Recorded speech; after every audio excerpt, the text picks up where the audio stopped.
Your Honor, I cannot answer. Are you for, gonna fire her too? I cannot answer for Director Sanchez, Your Honor. I No, can but only my answer for question myself. is to you, Attorney Lopez. She has that opinion. It's on record, under oath. 3 people have knowledge and information on the confidential funds. You, Gina, the person that works under you, and the Vice President. So why is it now that when I'm asking you, wala kang kinalaman? Pagdating sa confidential funds, Attorney Lopez, matanong na kita, may information ka tungkol dito? Meron o wala? Wala po. Wala. Eh bakit sinabi ng katabi mo na pagdating sa confidential intelligence fund ng Office of the Vice President, tatlong tao lang ang may knowledge at information dito? Ikaw, Gina Acosta, at si Vice President Sara Duterte. Yan ang sinabi ng katabi mo.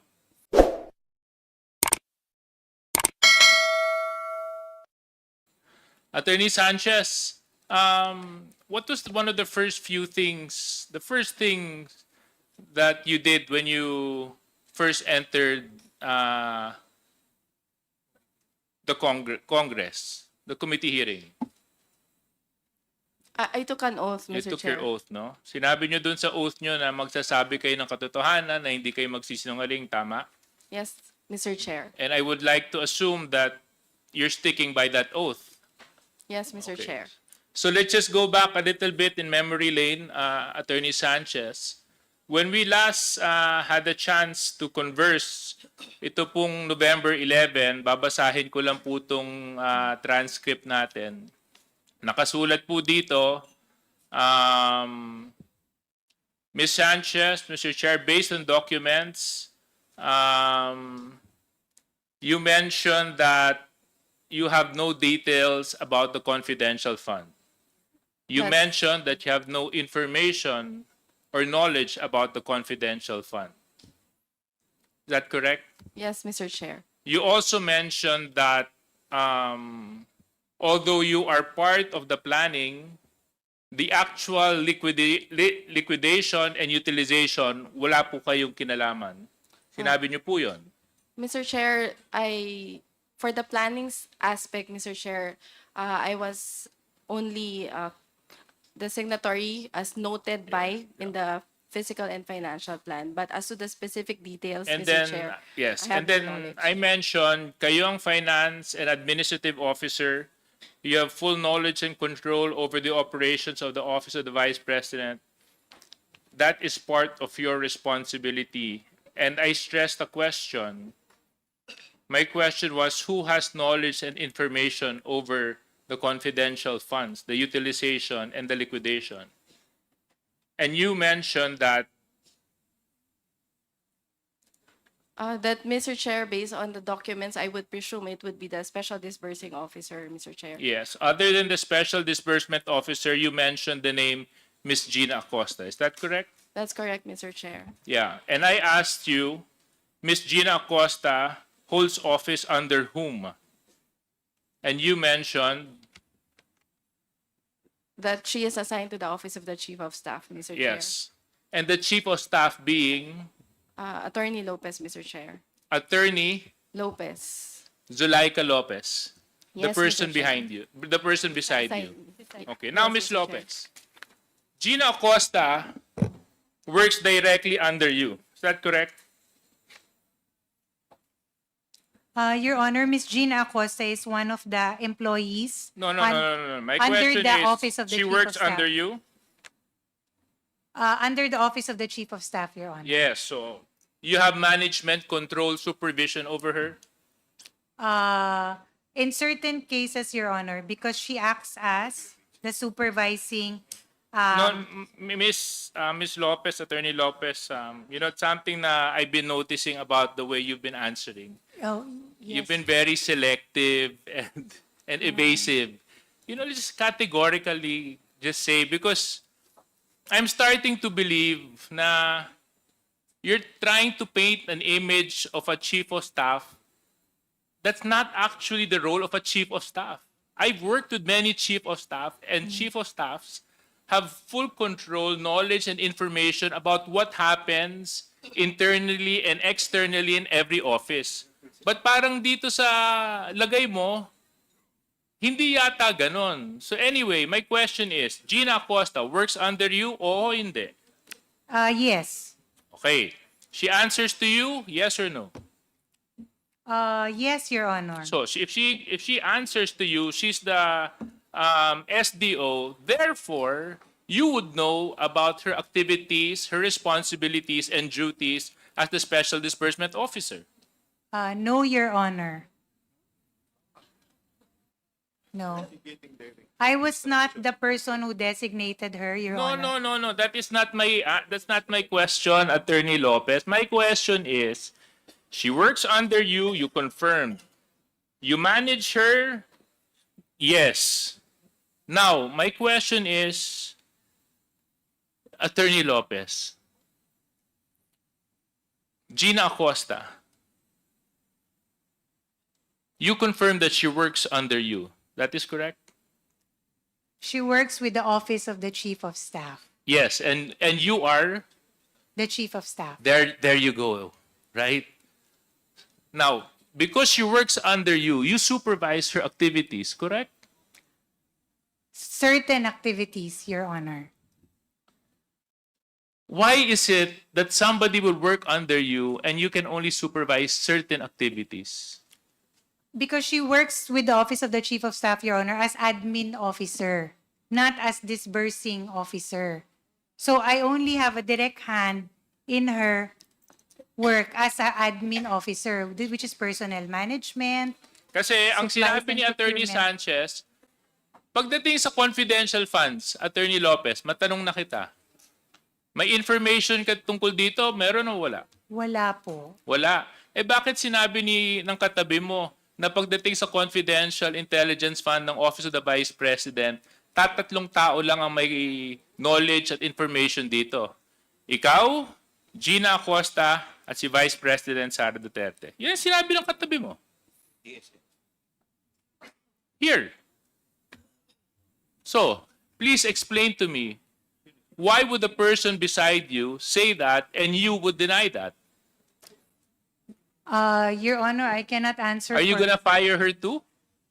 I cannot answer for Director Sanchez, Your Honor. I No, can but only my answer question for myself. is to you, Attorney Lopez. She has that opinion. It's on record, under oath. 3 people have knowledge and information on the confidential funds. You, Gina, the person that works under you, and the Vice President. So why is it now that when I'm asking you, wala kang kinalaman? Your Honor, Mr. Chair, because that is the truth. I really have no personal knowledge as regards the matter of confidential funds. Okay.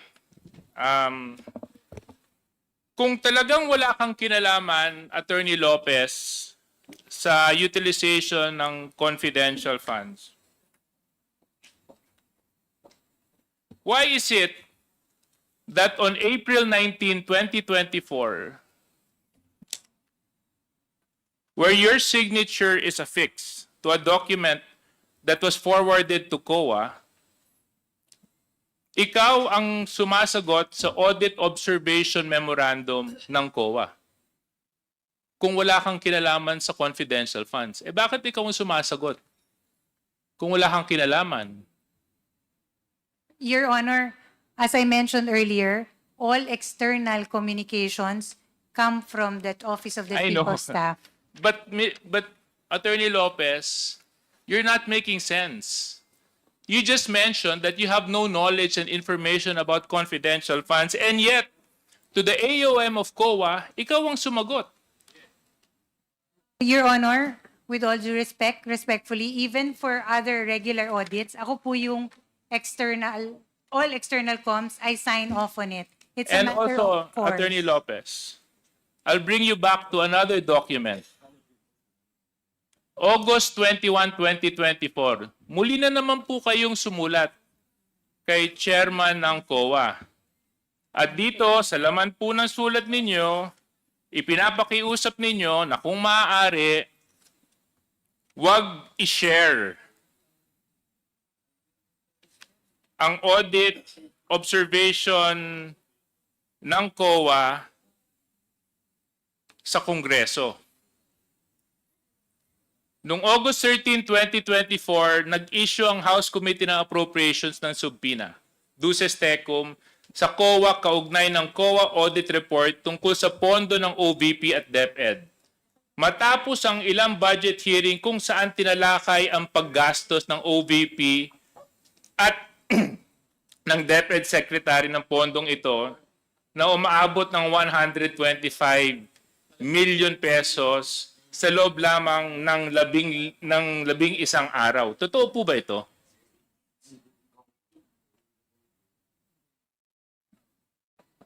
Your Honor, I'm sorry, I did not catch the question.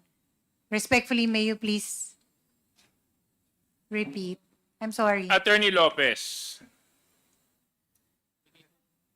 nag-issue po kayo ng sulat sa COA ng August 21, 2024. Tama po ba mali? Yes, Your Honor. Ano po ang dahilan kung bakit po kayo sumulat sa COA? I understand during the time, Your Honor, there was a subpoena issued to the Commission on Audit for the release of certain documents pertaining to the audit, ongoing audit of some transactions of the Office of the Vice President. So ang dahilan kung bakit po kayo sumulat sa COA ay upang pigilan ang COA mag-release ng kanilang audit report and other related documents tungkol sa utilization ng confidential funds ng OVP at ng DepEd.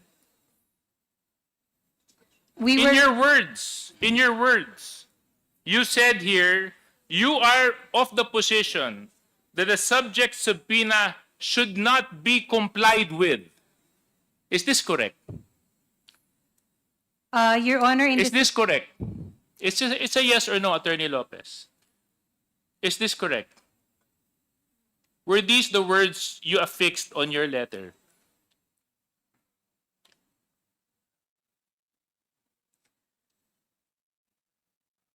Your Honor, It's a yes or no, Attorney Lopez. Oo lang po at hindi. Nandito po yung copy ng sulat. Kung gusto niyo po, bigyan ko po kayo ng copy ng sulat ninyo. may I please At have saka a copy? nandito po yung signature ninyo sa kopya, sa sulat.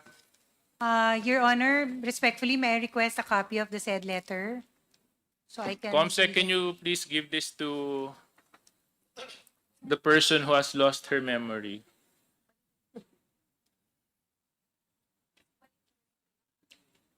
Can you just confirm this letter?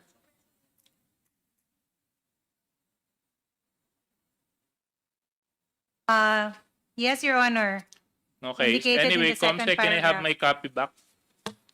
Since she has confirmed the letter. Okay. Thank you.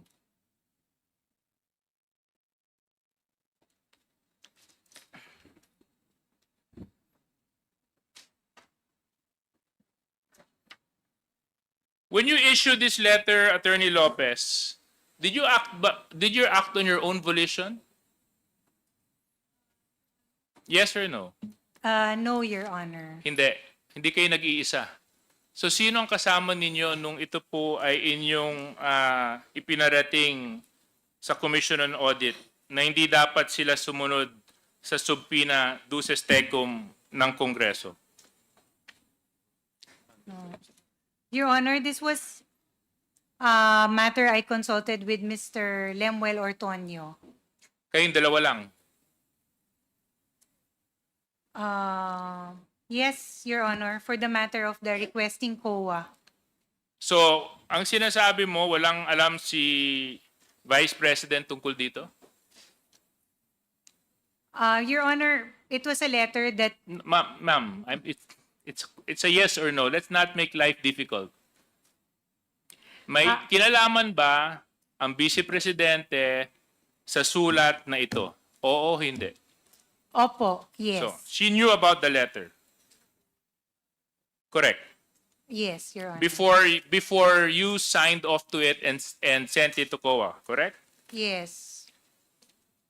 So, kayo po ba, Attorney Lopez?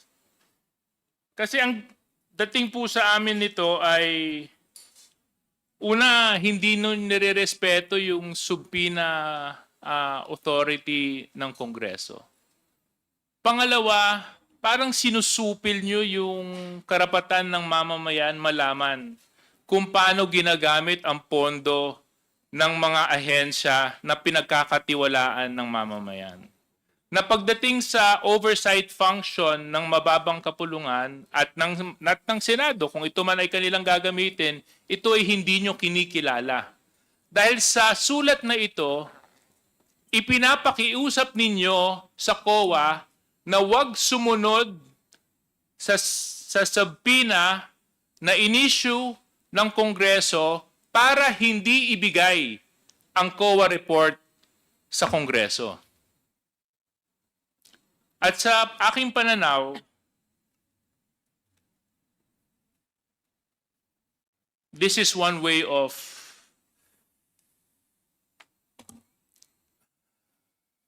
how do you explain it, Congressman Zia? You're good in explaining. Of covering the truth.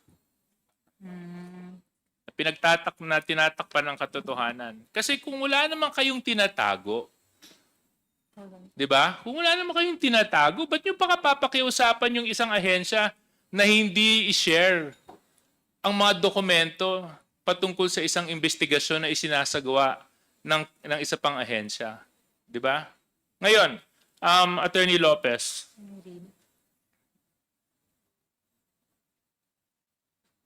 dahil sa sulat na inalabas ninyo, at inamin nyo rin naman na ikaw, si Mr. Ortonio, tama po ba? At ang ating Vice Presidente, ang may alam tungkol sa sulat na ito. Hindi po ba kayo naniniwala na karapatan ng taong bayan malaman ng kung paano nyo po ginastos ang pera na ipinagkatiwala sa inyo? Your Honor, may I answer? Please answer. Mr. Chair, thank you. Respectfully, Your Honor, that letter does not in any way seek to undermine the power of Congress as regards matters regarding to the power of the purse. It is not. It is simply a request from to the Commission of Audit, given that there is still an ongoing audit investigation. That's why we requested that since hindi pa naman po natatapos yung audit, hindi naman po din tama na ibibigay na muna yung ganong documents. With due respect also to the audit still being done at the Office of the Vice President. So yun lang po yung position namin. We do not seek to belittle nor undermine the power of Congress, Your Honor. That is the farthest Yes, and the least of our intention. But Attorney Lopez, that is not a call for you to make. Right?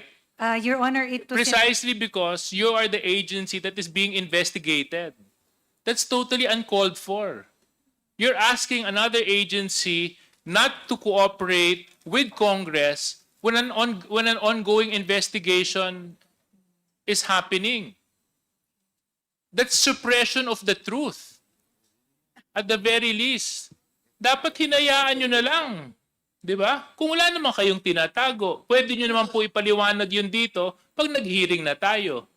Kasi nandito po sa sulat ninyo, parang pinipigilan nyo yung COA at pinapakiusapan nyo na huwag nyong ibigay. Nasa palagay ko po ay hindi po tama. Hindi po tama sa maraming aspeto ng pagtingin at pananaw. Kasi maaaring tama ang sinabi ninyo na hindi pa kumpleto yung pagsusuri na ginagawa ng COA, but that's not your call to make. That's COA's call to make, which they have emphasized many times while they've been here. But for this letter, Attorney Lopez, Mukha po kasing talagang ayaw niyong malaman ng taong bayan kung paano niyo po ginastos yung 612 million pesos na confidential funds ng Office of the Vice President at pati po ng DepEd. Your Honor, Mr. Chair. Wait, I'll get to you, Attorney Lopez. Okay. So ngayon, Attorney Lopez, are you still of the position that you have no knowledge about these confidential funds? Yes, Your Honor. You have two documents here that you signed off. One, questioning not naman questioning, na pinapaliwanag mo yung AOM ng COA. Signature mo ang naka-affix doon. Number two, another letter addressed to COA na ipinapakiusap mo sa COA na wag munang ibigay ang audit observation sa Kongreso. That's your signature. Am I correct, Attorney Lopez? That is correct, Your Honor. And you are still expecting that the committee will believe you na pag sinabi mo hanggang ngayon wala ka pa ring alam maski 2 beses ka nang sumulat sa COA tungkol sa confidential fund.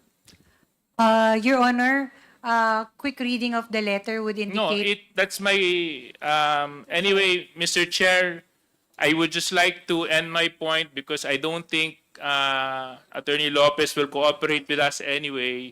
I would just like to manifest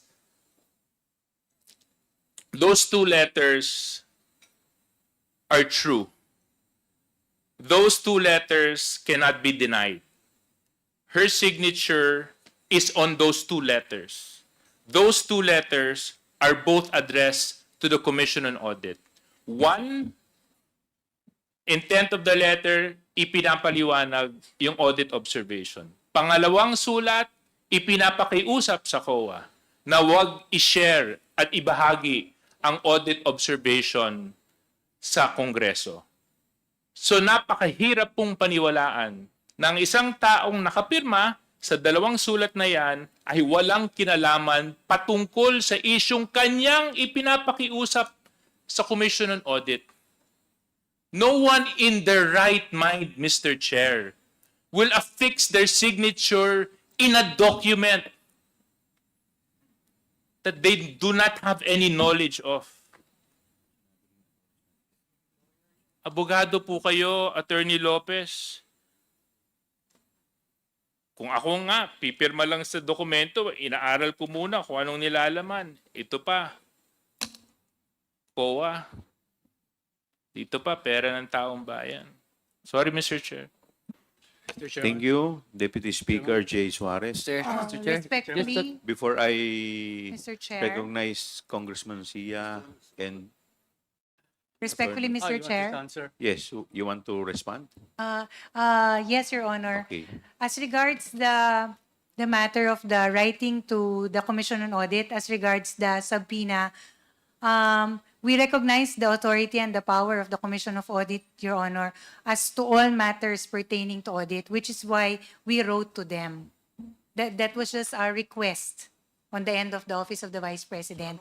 And as regards the matter of explaining or explanation sent as to the AOM, those are matters, Your Honor, that, as I mentioned earlier, external communications fall under the Office of the Chief of Staff. The matter as to the preparation, etc., as long as it's in good compliant with form, those are matters that I sign off to as a matter of course. Hence the 2 letters, Your Honor. Thank you. Thank you, Attorney Lopez. Yes, Senior Deputy Speaker Don Gonzales, you're recognized. Thank you, Mr. Chairman.